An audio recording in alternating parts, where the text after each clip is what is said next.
The first two videos assigned for this week dealt with the informal economy. I've never heard of that term before watching these videos, and they were quite informative as to the scope and sheer magnitude of that economic sector.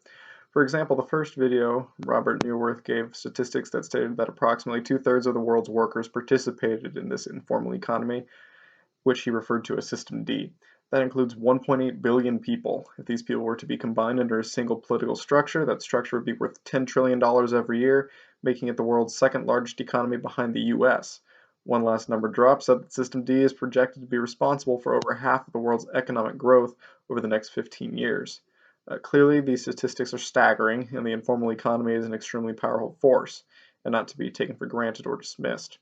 Neuwirth did acknowledge the negative effects of the informal economy as well, mainly piracy of branding, products, or other kinds. He did answer this, however, with a twofold response. Firstly, that all economies are corrupt to a degree, whether formal or informal. I tend to agree with him here, as he discussed examples, and it is common knowledge that companies or executives within the formal economy have been exposed for messing with their books. Initially, though, I thought that he was leaving out an important detail, which was that the quantity of shady dealings happening in the informal economy was more than likely outweighed by the number of similarly illegal practices in the informal economy more than likely outweighed the number of similarly illegal practices in the formal economy. However, this in and of itself does not take into account the value of the capital that is being mishandled by both parties, and given the informal economy's nature, that would probably be impossible to measure accurately. Secondly, he brought up that companies today are actually using piracy as a form of product testing ground to ensure that their products are in demand by the pirates, because if they're not, then that's a problem because not even the pirates want their products. This was pretty interesting, and it did make sense. Overall, Neuwirth simply argued that the world should not underestimate the value of the informal economy in driving global economic development, whether all of it was strictly legal or not. And I agree completely with that point and appreciated his informative assessment of the overall situation. The second video also discussed informal economies, however, it was within the framework of the lessons that society should learn from them. Overall, I found this video to be a bit biased towards informal economies, as it made them out to be very necessary entities to the formal economy with little to no drawbacks. And while the first part of that summation may be true, the second is definitely not. Diana Enriquez uses various statistics and examples to show the necessity of informal economies, such as the fact that they comprise 84% of India's labor force and that Alabama, once it passed stringent illegal immigration laws, lost a significant portion of its laborers and discovered that it had an actual shortage of legal labor. These facts are very true, especially when viewed in reflection of the first TED Talk. We can see that informal economies make up a very strong economic presence, and it is highly likely that our economic systems would not exist as they do today in many locations without those informal components. However, I begin to have problems with her stance as she comes across over the entirety of the video as completely idealizing these informal economies. For example, she seems to argue against the association of the black market with the informal economy, even though the black market is indeed a section of that informal economy. She claims that not a single product she discussed throughout the video was illegal, and although that's technically true, she also discussed the undocumented workers in Alabama, which are objectively illegal labor, regardless of your political leanings. She also mentions both the Colombian and Mexican cartels as part of the informal economy, and those are most definitely not legitimate organizations. Enriquez simply seems to refuse to acknowledge any flaws with the system of informal economies, such as a relative lack of job security, benefits, and overall quality of goods and services compared to the formal economy. Now, these drawbacks might not matter in all cases, but they still exist, even apart from the countless illegitimate aspects of the informal economy. While I do believe that Ms. Enriquez is very knowledgeable in this field, she just did not come off to me as objective. But the lessons that she recommended that we take away from them were fine, however, such as being devoted to the needs of our local communities and being very adaptable to those needs. The article entitled, "What is a Transformative Approach to Care and Why Do We Need It?" simply struck me as odd. I had never before heard of care as an economical factor, especially as relating to household chores. I suppose I'm part of the problem because of that, and after reading the article, I'm not entirely sure that I disagree. The author brings up extensive definitions of care and the various systems of care and care analysis that exist, none of which I'd heard of before. It was written from a feminist standpoint and naturally pointed out the large disparity in terms of giving care as well. According to the article, gender roles and stereotypes imposed on women by society forced them to be primary caregivers in both paid and unpaid capacities. The author also emphasizes the disparity in the care economy between socioeconomic classes. The more well-off tend to rely on much less personal unpaid care, while the less well-off rely on far more. The author then goes on to explain the drawbacks of care work, both paid and unpaid. She has far more of an issue with the latter, claiming that unpaid care results in a loss of opportunity in education, employment, earnings, political participation, and leisure time. It can also be detrimental, apparently, to mental health as it involves long hours of constant drudgery. In essence, it simply takes up a lot of time that could be spent elsewhere on other activities. This severe loss of time and opportunity is claimed to disproportionately fall on the shoulders of women and constitute a barrier to gender equality and women's equal rights. This also further impoverishes women in a way that our current economic systems do not detect.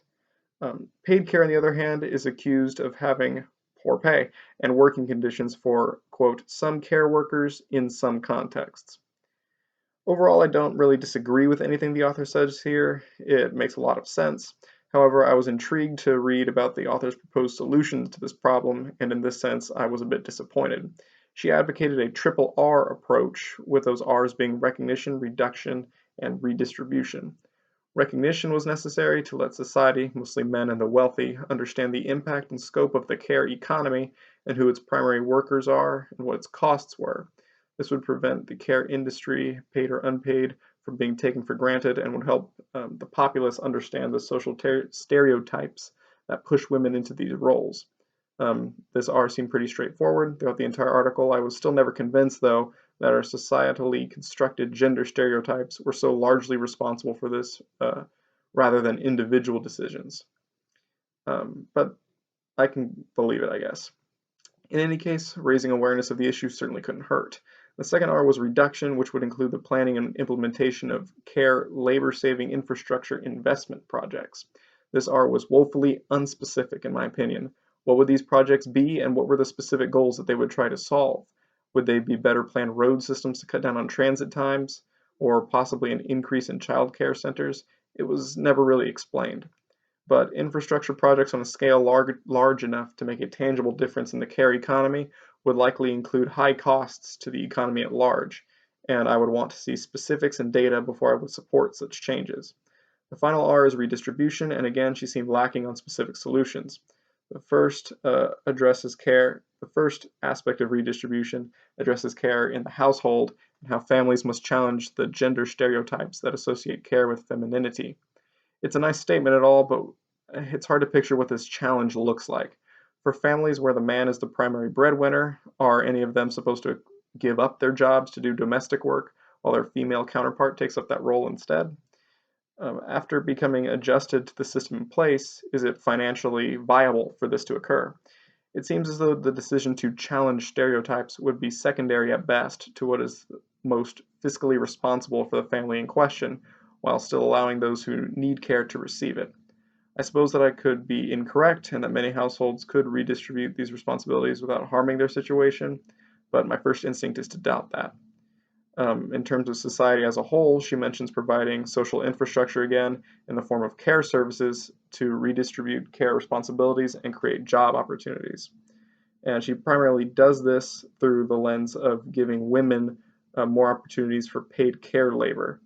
And this honestly seems a bit contrary to what she's trying to do, as it would still reinforce the idea that women take these gender roles and apply them to their care fields. And it might still be an improvement because it's not unpaid, but it would definitely not fulfill her final goal of wanting to, quote, transform gender relations and the whole of humanity. The last article dealt with religion's relationship with civil and political engagement, especially in the case of religious migrants to the US. The author argues that religion is a powerful force of social capital that is often underestimated and underutilized. At the beginning of the article, she mentions that social scientists rarely consider religion as a potential catalyst for humanitarian activities. And this was extremely surprising to me, given the number of humanitarian activities that are sponsored by churches I know in San Antonio alone, let alone on a national stage. The main reason that the author claims that religion is important is that it is often used as a lens for viewing the world. Especially when paired with national origin, religion can define how individuals relate to the American political system and what ideas to agree with. Depending on one's origin, one may be more receptive to new political and cultural ideas. and religious migrants as a whole appreciated the individualism and freedoms provided by America, although they were leery of blatant materialism and the perceived moral laxity. The idea of separation of church and state was also discussed, mainly on the difficulty to accomplish such a task when dominant religions are always shaping the values of a society. And politicians that attempted to use, and especially misuse, religion were largely distrusted by the religious migrants, especially those who were all too familiar with their original nation's religious leanings in politics. And I agree that religion can be a very large political motivator. All you need to do is look at the current preparation for the next presidential election, with candidates on both sides frequently appealing to the evangelical and Catholic votes, as well as the Jewish and Muslim votes, along with plenty of other religions. This is because these politicians know that many of these voters will vote for policies that are most in line with their beliefs. And one only has to look at the numerous hot-button court cases of recent decades to demonstrate the unwillingness of the religious Americans to abide by some aspects of the American system while ardently pursuing other aspects of that system. Religion was also attributed with defining personal views of collective good and personal social responsibility, as well as how to exercise that responsibility. The author first states that there is a relatively united worldview of an ideal society across religions. Its characteristics include no one lacking food, clothing, or shelter, the general caring of each other by all people, freedom and equal treatment of others, as well as the reliability of public service and institutions. She also claims that there are three main types of religious ideologies for civic engagement: one that favors religion over politics in order that the faithful will become good citizens by default; the second that applies religious solutions when applicable, but applying political solutions to all others while maintaining the overall superiority of the political system; and the third being to completely make religion separate from political and social solutions. These three types of ideologies tend to make sense, and I agree with the author's breakdown of them.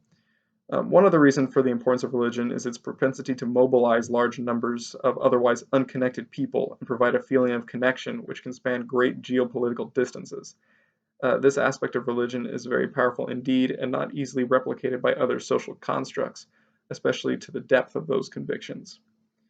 This is easily demonstrated by the formation of the Irish Apostolate USA mentioned in the article. Lastly, the concept of cosmopolitanism is brought up with the idea that religion could be the vehicle that leads society in that direction, but I do not believe that the author is really correct on this.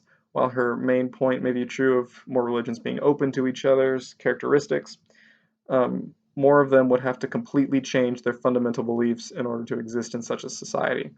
In any case, however, I agree with the larger message that religion should no longer be underestimated and should be actively utilized to drive social change.